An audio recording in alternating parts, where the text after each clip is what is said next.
Okay, hello everyone. My name is Eniola and welcome to our session on how to secure summer opportunities as an international pre-med and medical student. And we're just gonna go ahead and introduce ourselves. I'll start. Yes, I'm a first year at Touro College in New York, Harlem, and I went to undergrad at Texas Southern University. I moved to the US in 2016, graduated 2019 after undergrad. I'm interested in surgery, but open to other things. And random fact about me is that I consider myself a singer-songwriter. Hi, everyone. My name is Luis. I grew up in Madrid, Spain. I moved to the US when I was 18. I studied biology and psychology. Now I'm a second year at Touro. I'm interested in anesthesia.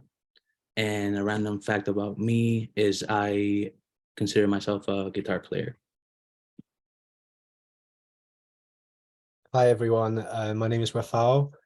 I'm originally from Poland. I moved to the US when I was 19 to start college. I studied neuroscience at the University of Rochester, and now I'm a second year medical student at Harvard Medical School.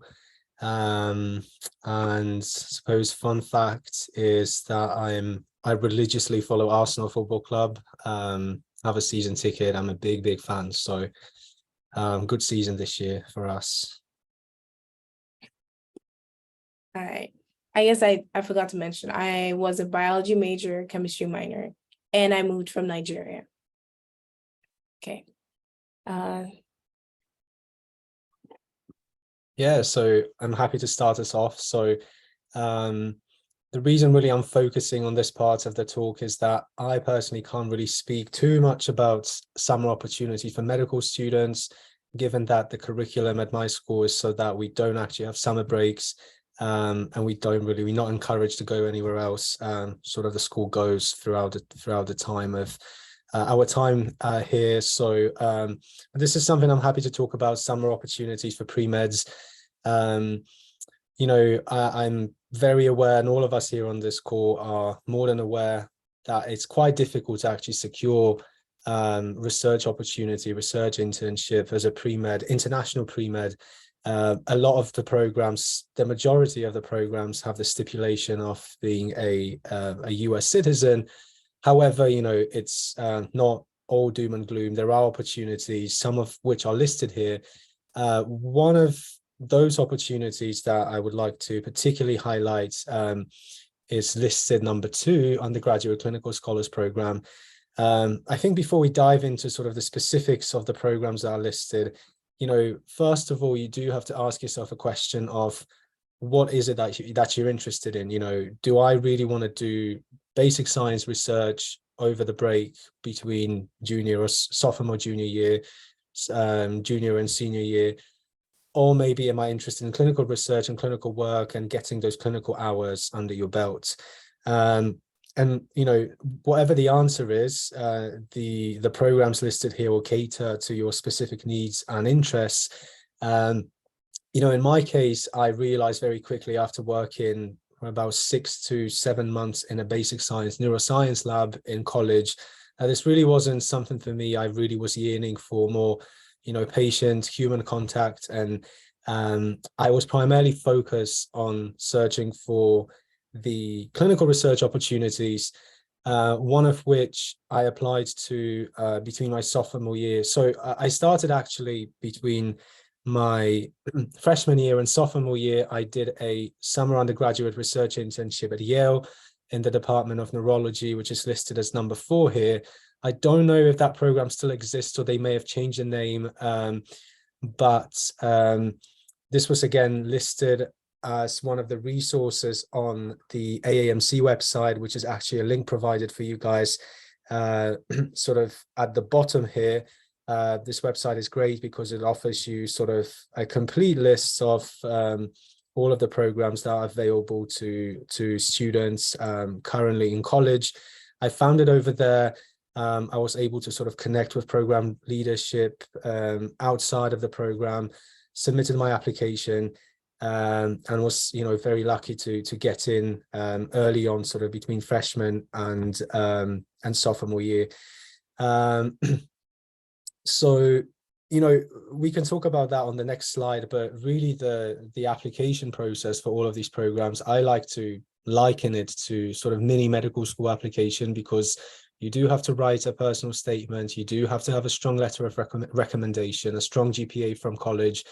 So it really resembles, you know, your medical school application later on. They do actually reach out to your you know, references, they schedule an interview if they like you.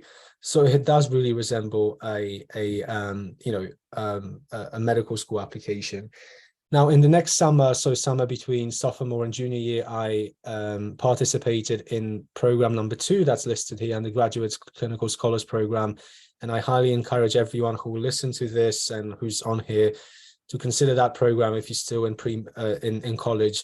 It was a 10-week program at Penn, focus on providing participants with clinical research exposure. We were paired with a mentor who was sort of working, it's the clinical fields were from GI, nephrology, transplant surgery, and just general internal medicine. You're paired with a mentor, you sort of, work on a research project with that mentor that's later on supposed to be turned into a full publication. And on top of that, as part of the program, you attend classes with some of the Penn students, not medical students, but the program is, again, focused on giving us exposure to clinical research. So we did a lot of biostats and epidemiology courses with like masters and PhD students. You get a lot of clinical shadowing, a lot of hours throughout that summer. And it was a brilliant opportunity for anyone who's interested in clinical research and getting that clinical exposure very early on. And I really liked that program a lot, or so much that I actually, kept in touch with my mentor from that summer, and returned to Penn, not as part of the program, but sort of working as one-on-one with my mentor the following summer between junior and senior year. Which brings me to the point of sort of reminding everyone who listens to this talk that, the relationships that you build as part of these summer programs, though it may be 10 weeks, try, doing as much as you can to have them last for as long as you can. A lot of these people, actually 3 of people that were involved, physicians and researchers in that program, wrote me very strong letters of recommendations for medical school later on. So it was really a life-changing opportunity for me. And I think all of you who are interested in these sorts of programs should treat that opportunity as a chance to create some lasting relationships that will help you out going forward in your career. And the rest of the programs listed here, and Yola can maybe speak about the first one, also at Penn, the SIR program. But all of the programs listed here, I know for a fact that these do accept international students. I know people who've graduated from these programs and have done well in, med school or PhD applications later on. So that's. I can talk about the first one. So I did that. My first introduction to a summer program was one at my institution. It was at TSU, and that was just for internal students. So that's another thing I want to remind everyone, that your school probably has one specifically for you guys. And so you should look into that before applying outside. And it's easier to do the one in your institution because you don't have to go through the hoops of like getting a social security and all that stuff. And I did the SUPERS program, the first one. It was 10 weeks as well. They paid for housing, gave me a stipend, and that was like my second summer. And with some of these programs, if you're still if you haven't graduated yet, you can come back without applying again. And so I went back for another summer and I didn't have to put in any application. I just told them, hey, I'm coming back. Do you have a spot? And they were like, yes. And that just saved me so much stress with applying. The last thing on here is it's just a list of programs. We can send this PowerPoint out or the links, but it's a list of programs that they say specifically accept international students. So you guys should look into that. And the SMART program is at Baylor College of Medicine in Houston. Yeah, so just quickly to run through the list of how to be competitive. And again, a lot of these things that are listed here will hold true for your med school application if you're still in college. So again, apply early. That actually matters a lot. Some med schools will not have a rolling admission system, but for a lot of these programs, they will look at your application first. If you apply early and then offer you an interview on a rolling basis. So definitely, highly advisable to do research of the programs that you're interested in very early and then apply within the first week or two of the application period. And good letters of recommendations. So make sure that when you're in college, build those relationships with your professors. So maybe if you've already had some clinical research experience in college, make sure that these people do vouch for you. Decent GPA, again, you don't have to have a 4.0 or anything like that to be competitive, but make sure that you don't fall below 3.0, things like that. Some of the programs will have a cutoff for 3.3, 3.0. So make sure that you study as well in college. Resume, most programs will require your resume. And then actually the program I did at Penn also required a brief summary of your previous research experience, if you've had any. That wasn't a strict criteria, but definitely helped me out to get that position. So which brings me to the next point, extensive research background's not really required, but even if you don't have any research background, it's good to have some ideas. When I met with my mentors for all of these programs, we had an open discussion of what I'm interested in. I provided some topics, things that I'd read about, and that helped us to sort of streamline and optimize our work throughout the summer. And again, lastly, just as it holds true for med school application as well, and anything else in life, it's important to have passions and hobbies outside of medicine. A lot of these interviews, if you do end up getting one, will focus on you as a person, what you do outside of medicine or research. So it's nice to have something to chat about just outside of research. And I think these are the main bulletin points. If you have any questions regarding any specifics, just send them in chat. Yeah, so with the resume, you can always go to your school's career services. I used to work as a career service coordinator, so we would get a lot of resumes for people who want to specifically apply for summer positions. And that's one resource. It's usually free that you can use. They also help with cover letters, so you can check with your schools for that.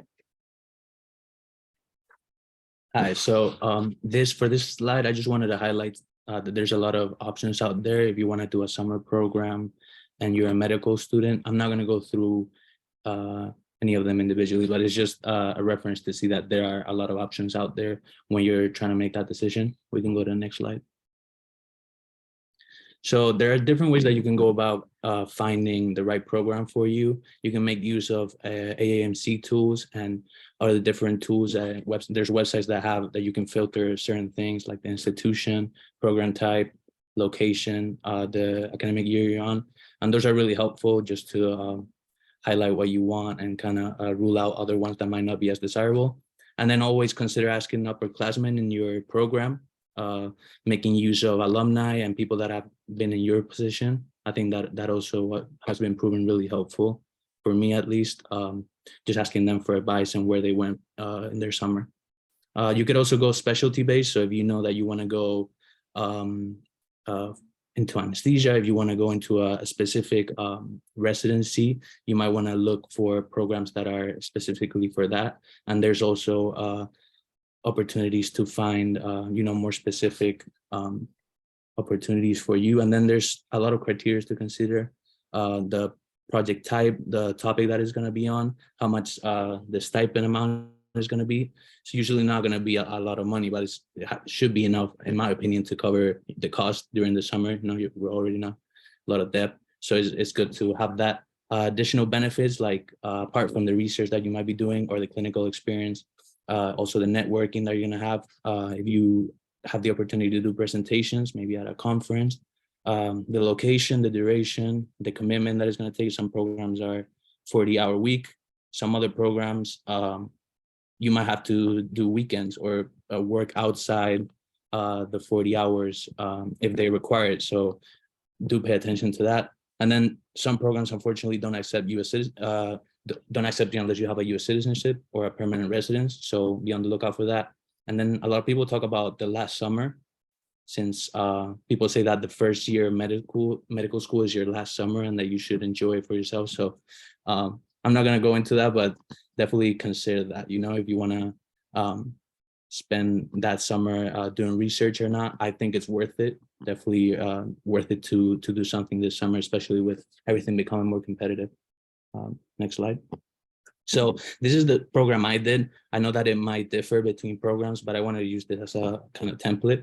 So I did the FAIR Anesthesia Research Fellowship. FAIR is like a foundation within the American Society of Anesthesiologists. And so in December 15 of your first year, for instance, or you can do it a second year or third year, you would have to start preparing your research documents, which would be your CV. Probably time to update at this time. The CV that you have for medical school or that you use for applications might not be the same or might not really be adequate for applying for summer programs, whether it's clinical or research. So it's good to update it at this time. Essays. So the ones I got is any experience in the specialty in anesthesia in this case, or in pre-operative medicine, any research experience. And then a very typical question would be like, where do you see yourself in 10 years? Or, why are you interested in anesthesia? Things like that. The prompts are usually pretty basic and short though. Letters of recommendation, they might ask for two, one from your recent institution and then a letter of good standing, which you just ask the dean, and it should be pretty easy. And then sometime around January 31st, next year, it will be the application deadline. So again, like Rafael mentioned, and try to submit as early as possible. And you might have to decide at this time. So make sure you make the right decision. And then this program had different sites that you could go to, different institutions, different labs. So take time to research the project, the different projects, the different labs, the people that you're going to be working with, and make sure that it's something that fits you and it's something that you're really interested in, because you're going to spend the whole summer working on that. And then March 15th, you get your award selection where you're going to be working. You usually get like a period of 1 or 2 weeks to accept this award, so you can say no to some if you have multiple. And then programs start in the summer, and they usually either just give you, you're going to start this date and you're going to end this date, or they say you're going to have 6 or 8 weeks to complete. You can choose your start date and your end date, which is nice. Next slide. So weighing your options, I included this diagram. Is from a program I got accepted to as well, but it has a sort of different approach, because you have to actually get in contact with a mentor and talk about what you're looking for and kind of explain what research project you would like to do, which is pretty interesting. And I was actually very interested in this program. The one I did, you just ranked your preferences and they selected you. Sorry. Yeah, so I just want to say that if you're stuck between two programs, maybe if you know that you're going to go into a certain specialty, you might want to prioritize that program, just because as international students, it might be more competitive for us, and it is good to kind of start early with what you want to do. Then the type of work, some programs will have you work on an already existing project, and others will ask you to create your own research project or a sub-study from the original project that your principal investigator is working on. Your own original work, there are some programs out there that you can write your own original research proposal, but they're definitely more rare. Usually you're working on with a principal investigator that's already doing active research, or you're creating a sub-study based on what they're doing. You can go next slide. So what to expect from the application deadlines. Deadlines is going to be challenging, especially if you're doing it your first year. You're getting used to med school workload. Importance, like Rafael mentioned, starting early, asking for help from your peers, from your faculty at school, keeping track of requirements. So knowing that if you completed the essays for a certain program, or where you're at each stage of the application. The essays are probably the most important thing with med school applications. It's a chance to stand out. So do not forget to, be unique and make sure to stand out and showcase your best assets through those essays. and do your homework on the program you're going to be applying to. Letters of rec. Again, the first year of med school, you might not know your faculty that well, and they're asking you already to get a letter of rec. That's from your faculty. You might want to, get ahead and build a relationship with people in the faculty, preferably if you know what specialty you're going into, or if the program is for a specific specialty, get in touch with faculty that maybe had that residency, that did residency in that particular specialty. And then research experience, we touched a little bit on that. It's not a necessary requirement for most of these programs. It might filter out certain programs that do require a little bit more experience, but even if you do have research experience, there are some programs that are dedicated for, beginners in research, and you can still do them. They don't discriminate based on you having more research experience than others. So that is nice. And then tips for writing a research proposal, outline your role in the project clearly and be realistic. You're only going to have 6 to 8 weeks to complete a project. So you can't get too ambitious, unfortunately. And if you try to do too much for your research project, you might find out that you don't have enough time, and then you're going to have to work maybe remotely, and it's going to be more challenging. If your topic needs IRB approval, you want to get that sorted and kind of research a little bit into what goes into making a grant and getting it approved by the IRB. The time frame, like I mentioned, is 6 to 8 weeks, so make sure that it's attainable within that date. And then the research proposals, it's better if they're hypothesis driven. What I mean by that is they have to revolve around a scientific question, and not so much you just want to research on a topic or gather data on a topic. They usually get accepted more if they're more based around answering a question, in this case, a scientific hypothesis, and it's more specific than something broad. Next slide, please. So yes, in the end, the reasons I chose my program was for location. It worked for me on a personal level, and also I went to Ohio State, and I ended up going to a summer program at Ohio State. So I thought I would know people there and kind of take advantage of that clinical experience. This program, some programs will mix research experience and clinical experience. I think that is valuable as well, not only doing one thing and being able to shadow doctors and networking outside of research and or clinical experience. And then research presentation. So this program, you could present at the ASA conference, which was a unique experience.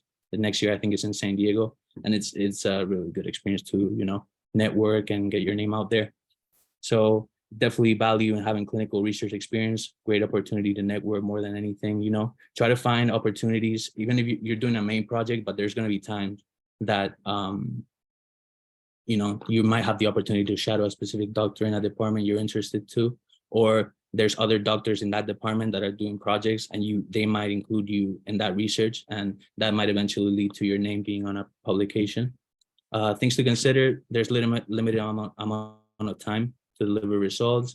You depend on a mentor, the department, the hospital. Sometimes there's delays. Don't get frustrated. Sometimes it takes a lot to get IHIS access or for them to give you the credentials that are necessary. So don't stress too much. Have things planned out for those times where you might not be working on your research, because it's not your fault. It's just sometimes it just takes time. So have plan B's, C's to work during that time, and then have time for yourself as well, because it's not good to burn out and be working all the summer and then going into second year. I feel like you also have to find some time for yourself within those weeks that you'll be working in the program. Okay, so I just wanted to point out that what Luis has been talking about is a grant application, which are very hard for anyone to get, let alone international students. I applied to that same program and I didn't get in because I don't know why. But that's just to show there's a lot that goes into it. They look at, I think for grants specifically, they look at previous experience. They want to know that you're really committed to that field, to that research question. So that's just one thing to consider. And all the programs that we're sharing, you can share them to pre-meds, or as a pre-med, you can just hold on to these programs until you're a medical student. That way you don't have to scramble your first summer, as if you do have time. So if you do have time to your first summer to do research, you have to check if your school would actually allow you to. Like Rafal said, like his school, they don't have a summer, so there's no point applying to a summer program. But I do, Luis and I go to the same school, and we have, I think, 2 months of summer break, our first year. So we want to get busy. We want to do things that we're passionate about. Some people do rest, but as international students, I believe that we have to be more competitive. So it is advisable to do something because it makes us more competitive for residency. So you want to check with your school's start date for the fall, see if like you can do the whole program.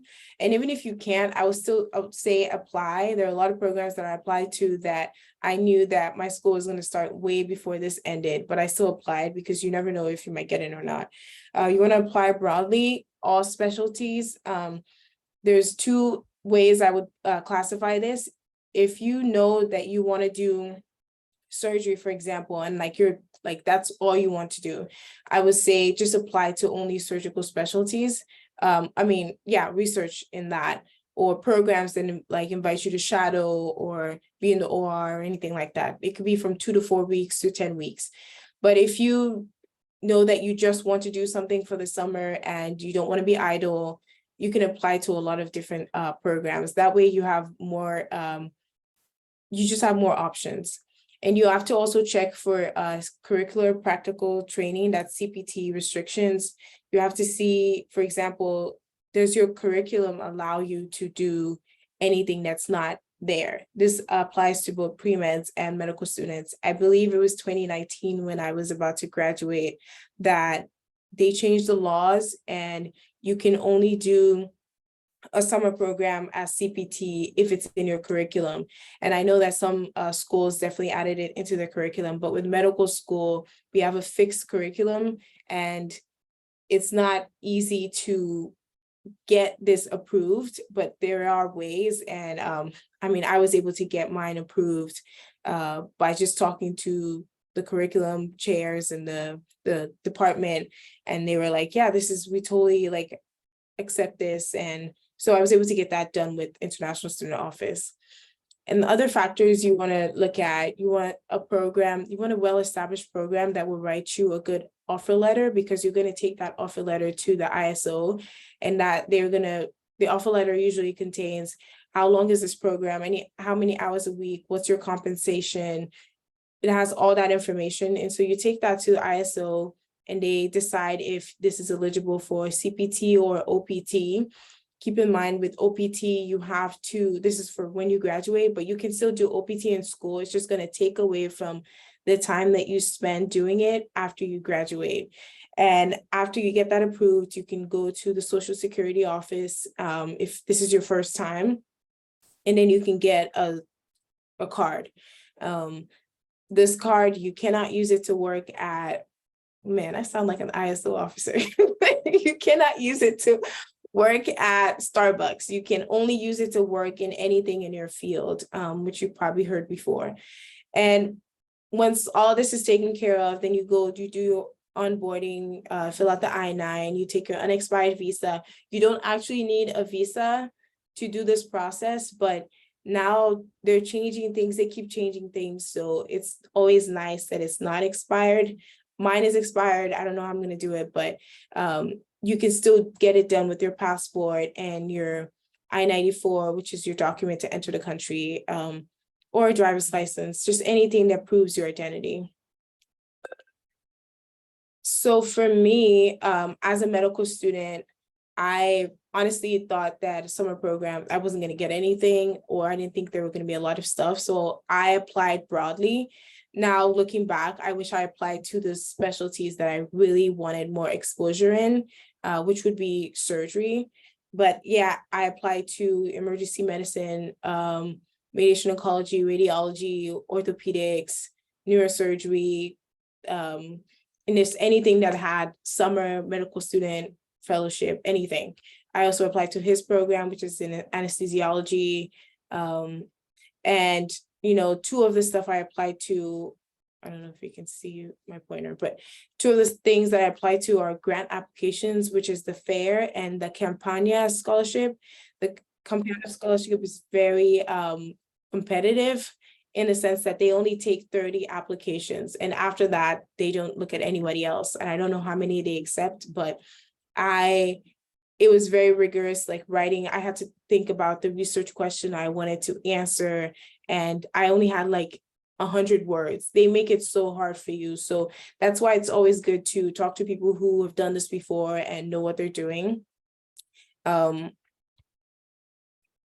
And so like the stuff in red is the stuff that I got rejected at, which most of them were emergency medicine. So that I took that as a sign that I'm not supposed to do emergency medicine. And so the one in, I'm guessing this is blue, I was waitlisted. And this one I was waitlisted, the other one I was waitlisted, but accepted later on. Which is another thing I want to point out, is that there are different application cycles. Some start really early on in the year, and in January, the deadline is January, February, but then other ones open at that same time and end in March, April, and then other ones open later on, and the deadline is in May or June. And so this is more flexible for students. And I think this is only done in the medical school for medical students, because they know that, you know, if you don't get one, you can apply for the next cycle, But for pre-meds, I think all of them open up in like November, October, and close in February, March. So that's another thing to keep in mind. And so the ones in green, I got accepted, yay. I had to think about which one I wanted to do, still in the process of rejecting and accepting stuff. And the last one is just really, I think it might be my top choice right now, because it's in neurosurgery, which is what I want to do. And like, I think Rafal or Luis said, it's always nice to get your foot in the door in the specialty that you want to do. So now I've moved from, I want to get anything in the summer, to I want to do this particular specialty in the summer.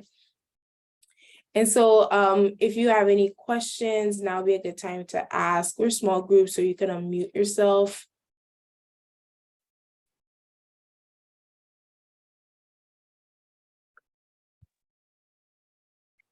I believe there was some in the chat.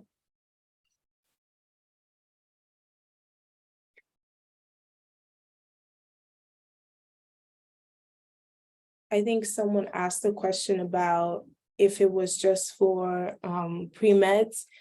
There are a lot of programs that just say undergraduate, so they want you to still be in school. But then there are very few that say, you know, we accept anyone who just graduated. And so I've seen some of those, and I've seen others that are, but usually those ones are like a year long. They're not for a summer, they're like for a year. I've seen two. There's one at the Jackson Laboratory. They accept post-bac. I think it's called post-bac student program. So there's that one. You can look into that one. It's called Jackson Laboratory Research Fellowship, I think. And then if you go to Baylor's website, they have one for people who are interested in medical school or grad school. And these programs are paid for a year as well. They give you a stipend. Okay, thank you. No problem. Hey, Annie, are you making these slides available for people to see them or download them? I think there's a way that, is Gabby here? She left. I think there's a way we could send it to the people who came, but we'll also try to send a recording as well.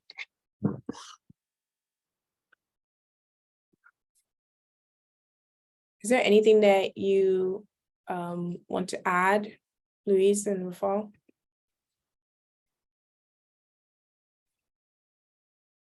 No, not really. I think this presentation, I might have geared it towards first year medical students, because is when I did it, but doesn't mean that you have to do it your first year.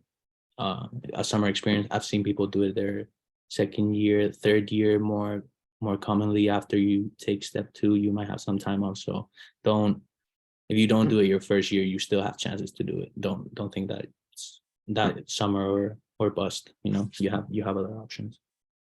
Or you can go to a school that doesn't have a summer break and then, you know, problems over. Yeah, how's that working out for you, Rafal? Yeah, I'm tired, you know. Yeah, I would say that, yeah, we want people to have, I mean, right now, all of the programs are closed, but this is something that once you have early on, you could start planning your letters of recommendation. I think those really help you get in the door if your GPA is not as competitive. And especially if you don't have that much research experience as a junior. As a sophomore or incoming sophomore, I think they're more open to the fact that it's okay that you do not have experience. But if you're a junior applying or a senior, I think good letters of recommendation, a good story of why you don't have experience and why you're looking at the program will help you. For medical school, I think that a lot of the programs just vary. There are a lot of different specialties and subspecialties, and they're just trying to get students to do research in that space. So it really just depends on what you want to do, honestly. And the recording, I'm sure there's a way that we can get the list of people who came and send it to them. So I will figure that out.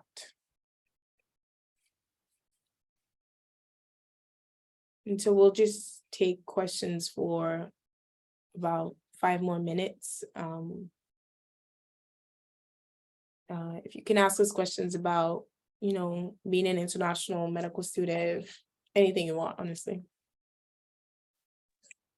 I do want to ask, how important is research experience as a pre-med international student? I'm sure like maybe everyone here has some kind of experience, and how does it make it more competitive to get into medical school you're getting in right now? I can start. I did research every summer of undergrad and doing some semesters as well. And then the one that I stayed at for 2 summers, I got a letter of recommendation, which was one of my strong letters. So, and I also got a letter of recommendation from the physician that I shadowed, both like the same physician 2 summers in a row.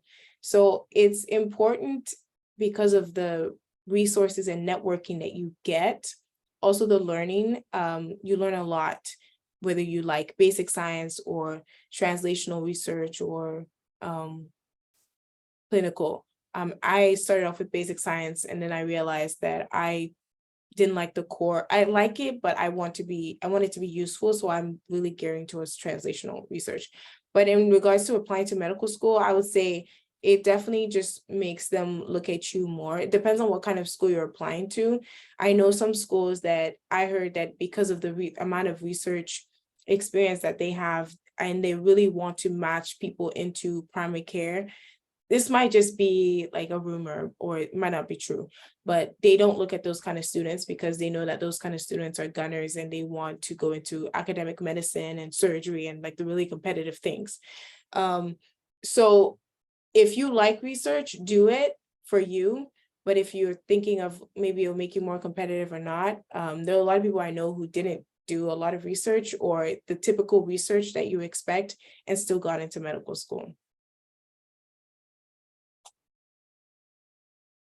Yeah, I can add quickly. I agree with everything that Eniola said. I think it all depends on the school you're applying to. You know, each school has a different mission. So obviously, if you are considering applying to, you know, the research-heavy schools that are associated with the big academic hospitals, then yes, you would be required to, you know, perform some research in college. Ideally, have a publication or 2. There are no strict hard criteria whatsoever. If you don't manage to publish anything or have a conference, that's perfectly fine. It's really important to know how to talk about your research and your work. For my interviews, I think, you know, research, my undergraduate career was very, very sort of full of research. I did a lot of research, had a bunch of like papers out there. So obviously, you know, a lot of interviews and interview questions focus on that. they were not testing me or anything like that. It was more about them being actually curious about what my work was and how I was able to talk about it. But you know, there are schools that I interviewed with where the mission was more about volunteering or maybe just like advocacy, primary care type of stuff, and there were no questions asked about research. I'm sure they looked at it when they reviewed my application, but that wasn't really the primary thing that they were interested in or talking to me about. So I would say yes, some basic level of research is required everywhere you go, but no strict criteria. Just make sure whatever you do is meaningful to you. Ideally translational to patients and meaningful to patients, and make sure that you can talk about it properly, that you know you can show passion for what you've done, and that you can answer all the questions, especially if you've presented the work somewhere.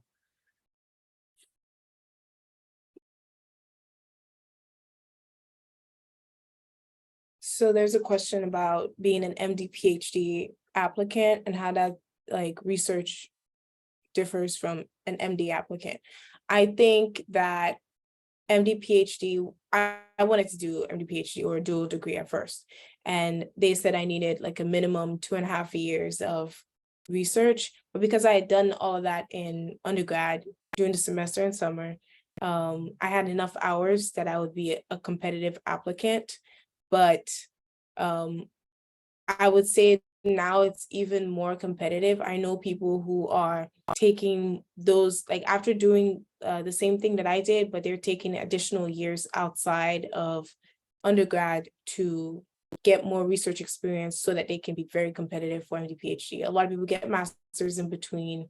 It just really depends on, you know, how did you get published multiple times, like Rafal said, like how many publications did you have? I think that was like, that will say a lot. Because I know a lot of people who actually got an MD PhD without taking a gap year. So it really just depends on how, I don't want to say important, but how heavy your research work was and the outcomes. If anyone wants to add to that. I think one interesting point that I would like to make is in terms of the question of how can your research stand out from other applicants. At my school, we do have a few students in the MD PhD program who did not necessarily do, you know, your classic basic science research. You know, there's quite a few people who've done like health economics research, who've done health policy research. There are some people from humanities as well. So again, I did not apply and never really considered MD PhD, but as someone who's worked for the Office of Admission here at HMS and in college, I think, you know, that makes you stand out right away if you do something that's unconventional. Again, I do understand that's going to be a small percentage of students, but especially at programs or schools that, you know, have some health policy departments or people who have done work in health policy or health economics or social sciences, humanities, that's something that stands out for sure. But you know, certainly that's a minority of students. The majority will do, you know, biochemistry, biophysics research. And yeah, in that regard, MD PhD programs, as Eniola said, will be sort of more heavy on asking you questions or paying attention to how much work you've published and maybe you know, how impactful the work is, what journals you've you know, published papers in. So but that's just food for thought in terms of topics. I know there are a few people that I know who just do these like unconventional topics and study unconventional things. So Yeah, for the MD PhD application, you get 10,000 characters to write about your research. And that's a lot. That means they want you to, like, you know, write about every detail of everything you've ever worked on. So I would say it's very important to have research for MD PhD, and the more the better.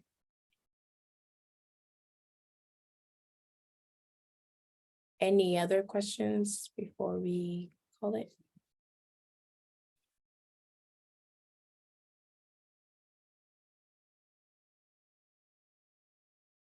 Okay, thank you so much, everyone, for joining. I I don't know if we put our contact information, but you can just drop your, I'm with Rafal and Luis, you can drop your emails for anyone who wants to contact you.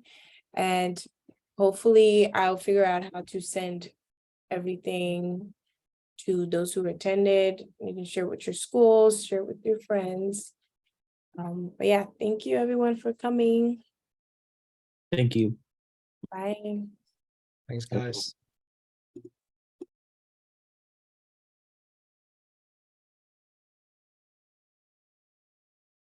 Luis, you can go.